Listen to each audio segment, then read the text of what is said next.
Hello, I'm Petra Schultz, a clinical drug information and medication use policy pharmacist and current editor in chief at Micromedics. I'm here today with my colleague Brendan Bull, principal data scientist at Merative, who's been working with AI technologies for about 10 years. I'm happy to have Brendan join me today to talk about a real problem healthcare professionals face and how AI may play a role in improving access to information. Hey, Petra, thanks for having me. Let's start with the problem. With over 30 million citations currently found in PubMed and over 1 million being added each year, the volume of new medical evidence being published is far beyond what any clinician can keep up with, even if they're focused on a particular specialty area. This is why clinical decision support tools have been so widely adopted within the workflow of healthcare professionals around the world. Content databases provide a much needed service of surveilling the world's literature, regulatory updates, and clinical guidelines, critically evaluating their quality, and synthesizing them into content and recommendations that may be referenced at the point of care.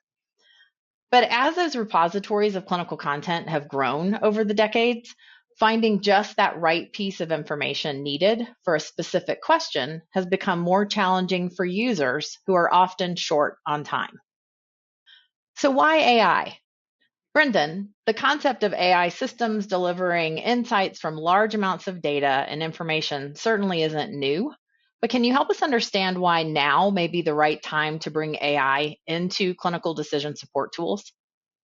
Yeah, so over the last 10 years, there have really been three technologies that have merged that have changed the way we build information retrieval systems.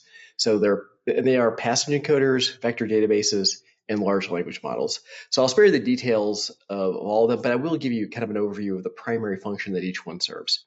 So passage encoders are probably the one that you may not have heard of, but they give us a very convenient way to encode and compare natural language. So just to give you an example of what they do. Imagine that I have two passages I want to compare. So one is a question that I have, which is, what do I do if a patient misses a dose of Sinemet? Now, we'll hand wave here and say that we've done a search of our corpus and we've pulled back some passages. And one of them says, in case of abrupt discontinuation of carbidopa-levodopa, monitor for X. So as a human, you know that Sinemet is the trade name of carbidopa-levodopa, and missed a dose is pretty similar to abrupt discontinuation. So there is some good semantic entailment between those. In the past, it would take a lot of engineering work to figure out that there is good semantic entailment between those. Passage encoders make this much easier. So they provide they accurately represent natural language as vectors or just fixed length arrays of numbers that make storage and comparison much, much easier than before. Now, vector databases allow us to store and manage large collections of these passage vectors that come from the passage encoders. So if you combine those two things, the passage encoders with vector databases, that gives you the good foundations for natural language search. And finally, the piece that everyone's heard of, large language models. So these allow us to use the search results to reason about and answer user questions. So going back to our previous example, if we have a question about missing a dose of Sinemet and the literature finds the passage about discontinuation of carbidopa-levodopa, we can use the LLM to reason over that and answer the question. So together, these three things make up what's called retrieval augmented generation. And that's really been a significant portion of industrial AI over the last several years.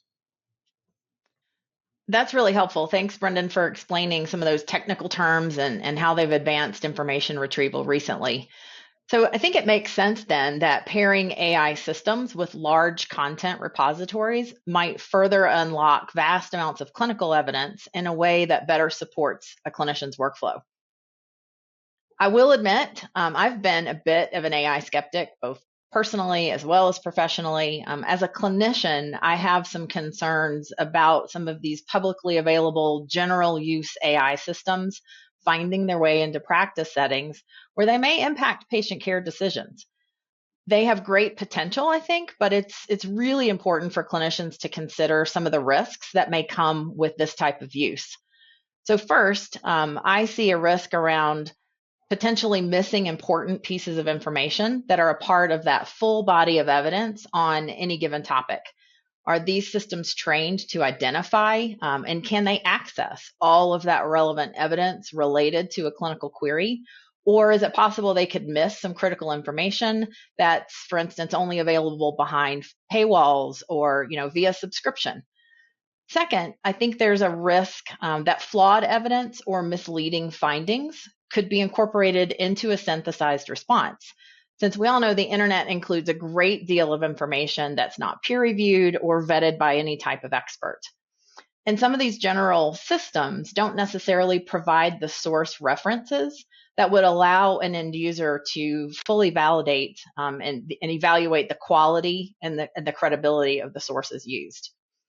So finally, depending on the frequency of system training, it feels like there could also be a lag time in bringing back the most recent findings or regulatory materials.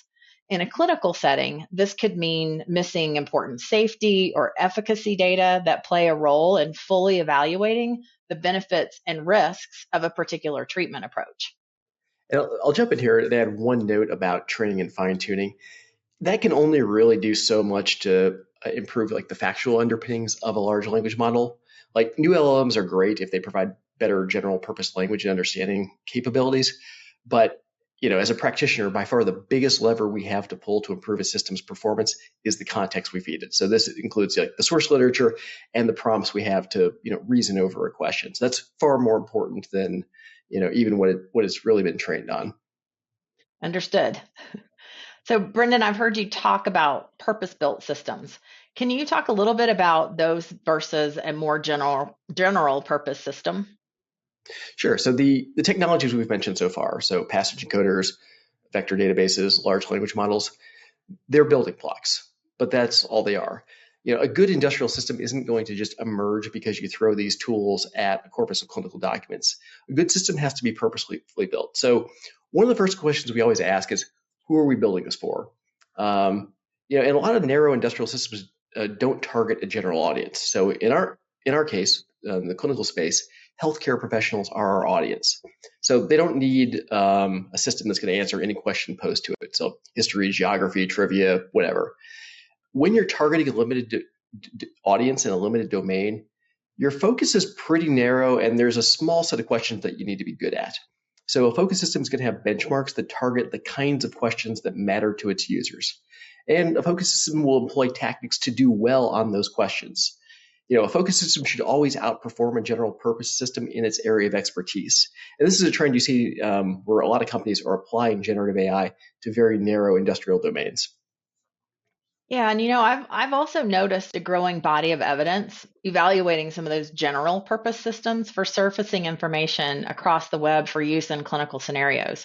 For instance, in identifying potential drug interactions. While some of them are showing promise, inconsistency in identifying interactions that can lead to serious adverse events have been noted. They've also fallen short in being able to predict severity and onset or provide that high quality documentation.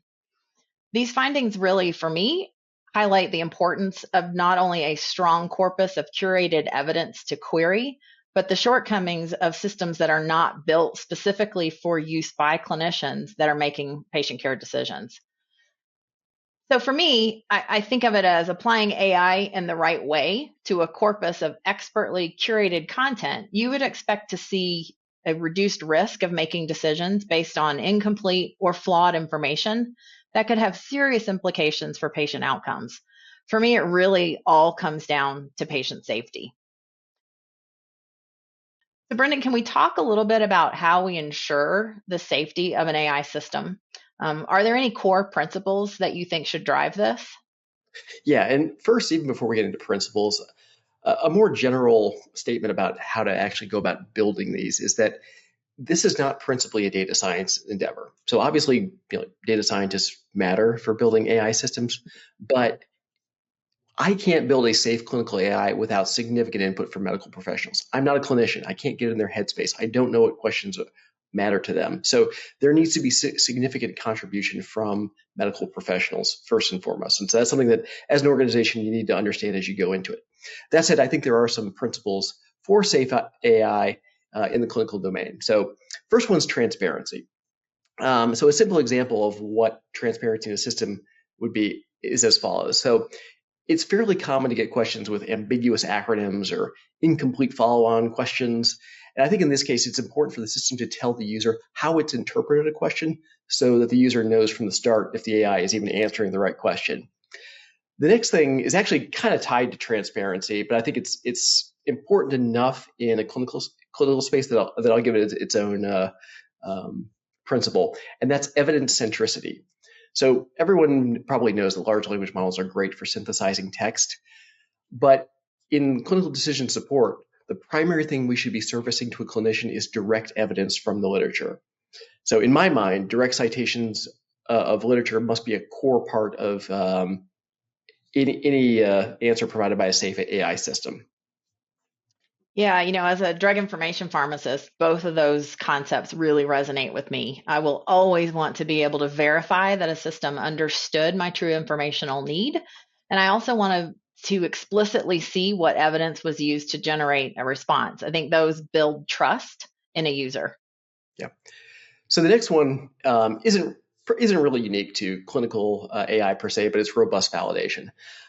So obviously, if you're doing any AI project, you need a large automated validation set to ensure that you know a net change to the system doesn't cause a significant regression in a critical area. I think what's different about the clinical space is that we need clinician developed validation. Again, going back to the point I made earlier that I can't do this alone as a data scientist. I can't get myself in that headspace. So again, we need significant clinician input to build this validation set. And another part of that is just having continuous feedback to make sure that we're able to surveil the system once it's in the field and continually improve it. Another one is just appropriate user experience. So as LLMs have become more popular, chat has become more ubiquitous as a way of interfacing with the user. But I think it's important to note that chat isn't always the most appropriate way to surface information. There are going to be times where there's far too much nuance to be able to enter that into a chat interaction. And you're probably better off taking the user to a different experience to get them the information that they need. Yeah, that makes a lot of sense. I completely agree with those points as well. Any solution that's aiming to support clinical decisions must absolutely be rigorously tested for accuracy, completeness, clinical relevance, and then that overall value by the experts from the intended user group. When I think about user experience, a clinical situation that comes up commonly for nurses and pharmacists involves needing to know if multiple drugs can be combined in different solutions for intravenous administration. If you tried to address that with a chat response, not only could it be really challenging, but as a pharmacist, I would want to see the different options that are available rather than just one best fit answer, for instance. I may have to apply some creativity, with suggesting a plan to safely administer multiple medications for a patient with limited IV access. And probably the last principle I'll mention is the idea of system humility. So, look, the current set of AI technologies is so much better than what we had even just a few years ago, but they do have limits. So, for example, it's possible to ask a question that is really the equivalent of asking the AI to do a meta analysis. And that's not really something you can do and meet the latency demands of a clinician in the hospital. It's also possible that there are some questions that require just far too many reasoning steps to do reliably. So when a system bumps up against those limits, it needs to raise its hand and be transparent with the user. And those limits, are the ones you find when fully testing and fully exploiting the AI during development. Yeah, that's interesting. I think there's this impression that AI systems can find a comprehensive set of evidence and run a detailed analysis really quickly. In a patient care setting, speed to answer is definitely important, but expectations do need to be realistic around that. Accuracy is critical. So, as a user, I would want an AI system to recognize its limitations and then be transparent about them rather than risk any sort of made up answer, for instance. So, one controversial topic that we haven't really touched on yet is this idea that some have had about AI potentially replacing the role of some healthcare professionals. I heard this much more when AI was brand new to the healthcare space, but I actually still hear it in some circles. So, Brendan, what would you say to skeptics out there, or those who may be concerned about negative impacts of AI on the future of clinical practice? Can you give us your perspective as someone developing AI systems? Sure. So first, let me say that I never want to live in a world where professional clinical judgment takes a backseat to AI. Technology for technology's sake is not useful. Outcomes matter. That's what we should be focused on. So again, what's the outcome that we care about? It's simply making information easier to access for clinical professionals at the point of care. So can the current crop of AI technologies improve that outcome? Absolutely. Are they perfect? No. But humans aren't perfect either. And so I think the goal is to build a system where the combination of AI and humans can produce a better outcome than what we could do previously. So, we're just trying to move the needle forward. AI is a tool, and like any tool, there's appropriate and inappropriate ways to use it. So, I think what you're telling me is not to turn my brain off, right? Yeah, A definitely partnership not. a partnership between humans and technology is really critical. But I do think it's really exciting to hear about what opportunities technology might present for clinicians. I'd also encourage any healthcare professional who's interested to get out there and get involved in designing the systems that you need to help you take better care of patients. So this has been really fun, Brenda, and I appreciate you for being here with me. So thanks for joining me. Yeah, thanks for having me.